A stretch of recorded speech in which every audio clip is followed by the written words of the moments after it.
New Zealand या Australia कौन बनेगा टी20 चैंपियन। कीवीज और कैंगरूज आज टी20 वर्ल्ड कप के फाइनल में मद्दे मुकाबल आएंगे। दोनों टीमें शाम 7 बजे दुबई क्रिकेट स्टेडियम में मद्दे मुकाबल होंगी। न्यूजीलैंड को फाइनल से पहले धचका। इनफॉर्म बल्लेबाज कॉनवे जख्मी हो गए, फाइनल से आउट। कैंगरूज ने 2015 के वर्ल्ड कप फाइनल में कीवीज को एकतरफा मुकाबले के बाद हराया था। दोनों टीमें पहली बार टी20 वर्ल्ड कप की ट्रॉफी जीतने का आज़म लेकर मैदान में उतरेंगी।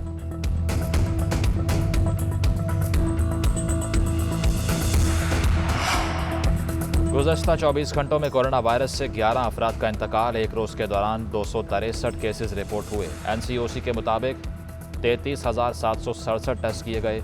मुस्बत केसेस की शरह 0.77% रही। मुल्क में कोरोना वायरस के 1,114 मरीजों की हालत तशवीशनाक है।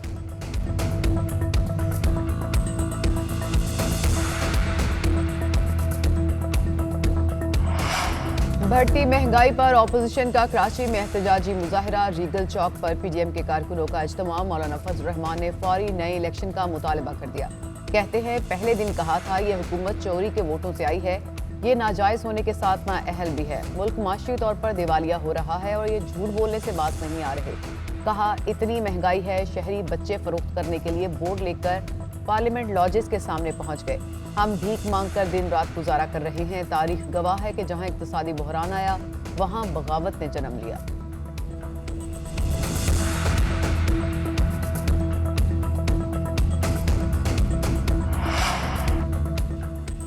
लॉन्ग मार्च हो, शॉर्ट मार्च या क्विक मार्च, हमें इन मार्चों से कोई फर्क नहीं पड़ता। मौलाना फजल रहमान ने 2 साल कबल आज ही के रोज़ अपना धरना नाकामी के बाद ख़त्म किया था। फवाद चौधरी कहते हैं इनके प्लान A, B, C नाकाम हो गए। इन सियासी बेरोजगारों के पल्ले कुछ नहीं, ये सिर्फ नारे लगा सकते हैं। PDM सियासी लावारिसों का टोला है, इसका काम आवाम को सिर्फ धोखा देना है। मौलाना फजल रहमान नाकामियों के बाद अपने होश व हवास खो बैठे हैं।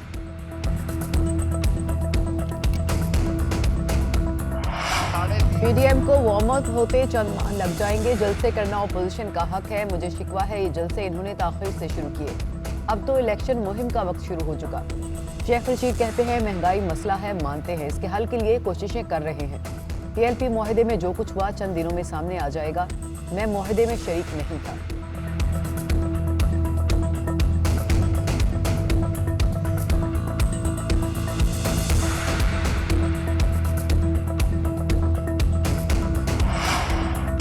शाहिद खकान अब्बासी का भी कराची मुजाहरे से तूफ़ानी खिताब। कहते हैं अपोजिशन इस हुकूमत के खिलाफ मुत्तहिद है। महंगाई की वजह से मुल्क डूब रहा है, अवाम पे हाल हैं। हम आइन की बालादस्ती चाहते हैं। इदारे अपनी हदूद में रहेंगे तो ही मुल्क चलेगा। इस सेलेक्टेड हुकूमत से किसी अच्छे काम की तवक्को नहीं।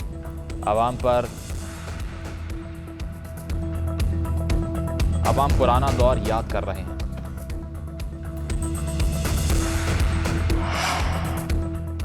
क्या आज काफ लीग कोई अहम ऐलान करेगी? हुकूमत से इत्तेहाद पर मुशावरत आज पार्लिमानी पार्टी इजलास में होगी। अरकान को इशाया भी दिया जाएगा। परवेज इलाही कहते हैं 3 साल से वफाक और सूबे में हुकूमत के साथ चल रहे हैं, हम इनका साथ निभा रहे हैं, मगर ये ऐसा नहीं करते। सेनेटर कामिल अली आगा ने कहा कि हुकूमत को याद दिलाने के लिए सेनेट का इलेक्शन ही काफ़ी है। क्या हुक्मरान भूल गए कि किस तरह वोट मांगे बगैर इनको कामयाबी मिली? हमने पहले दिन ही से हम घबराए हुए हैं। हुकूमत ने 40 बिल्स पर हमारे साथ कोई मुशावरत नहीं की। हमाद अजहर के बयान से हुकूमत की समत वाज़े नजर आ रही है। ऐसे हालात में अवाम कहाँ जाएं?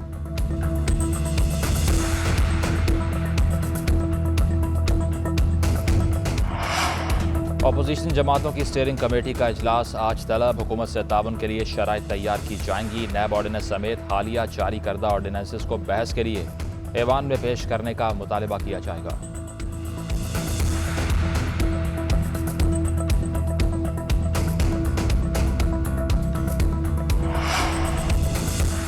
महंगाई में पिसे अवाम को एक और बहरान का सरप्राइज मिलेगा। चीनी के बाद आटे के बहरान का खतरा मंडलाने लगा। फ्लोर मिल्स एसोसिएशन ने गंदम का स्टॉक उठाने से इनकार कर दिया। रावलपिंडी डिवीजन इस्लामाबाद की फ्लोर मिल्स ने पीर से आटे की सप्लाई मुकम्मल बंद करने का ऐलान कर दिया। मंगल को पंजाब भर के मिल्स का हंगामी इजलास लाहौर में तलब। Group leader flour mills association Asim Raza ने कहा कि महकमा खुराक की नाकिस मनसूबाबंदी से सरकारी गंदम की किल्लत पैदा हुई। जनूबी पंजाब से गंदम उठाने से फी थैला 80 रुपये लागत बढ़ेगी। हुकूमत वादों की खिलाफ वर्जी कर रही है। लाहौर में भी सरकारी गंदम का स्टॉक खत्म हो चुका है।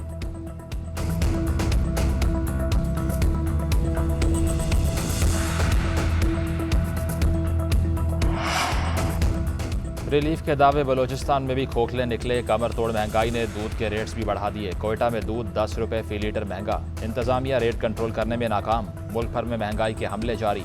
टमाटर 23 रुपये फी किलो महंगे। 2.5 किलो घी का टिन 31 रुपये महंगा। नई कीमत 940 रुपये मुकर्रर। फी दर्जन अंडों की कीमत में 3 रुपये 26 पैसे का इजाफा। इदारा शुमारियात के नए आदादो शुमार ने आवाम की चीखें निकलवा दी।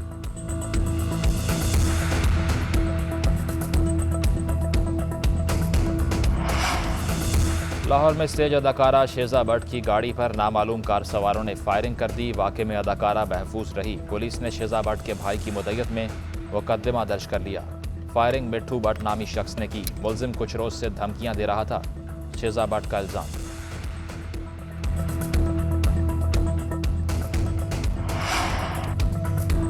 पहले तस्दीक फिर तारीफ। एंकर पर्सन नुमान ने माफ़ी मांग ली। स्पीड स्टार को नेशनल हीरो मानते हुए सुलह कर ली।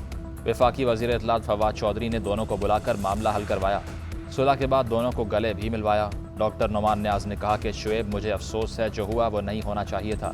30 साल की यारी है, ये ख़त्म नहीं होनी चाहिए।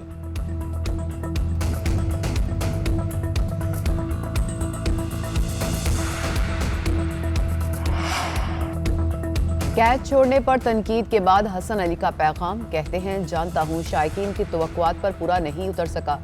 शायकीन मुझसे नाउम्मीद मत हूँ। इस वक्त मुझसे ज्यादा कोई अफसुर्दा नहीं। पाकिस्तान की खिदमत से कभी पीछे नहीं हटूंगा।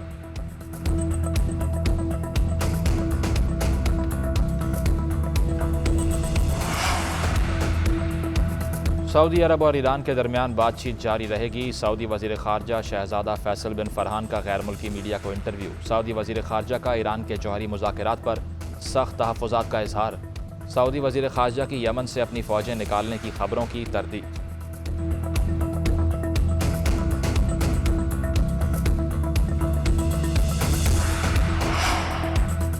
ग्लासगो माहौलियाती समिट 200 ममालिक में मुआहदा तय पाने के बाद इख्तिताम पजीर होगी। मंदोबीन ग्लोबल वार्मिंग से निपटने के लिए माहौल को 1.5 सेंटीग्रेड तक महदूद रखने पर मुत्तफिक।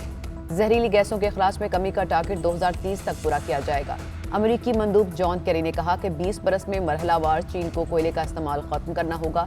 जबकि चीनी मंदूब ने कहा, डील तो हो गई, लेकिन तरक्की पजीर ममालिक की आवाज़ ज़्यादा नहीं सुनी गई।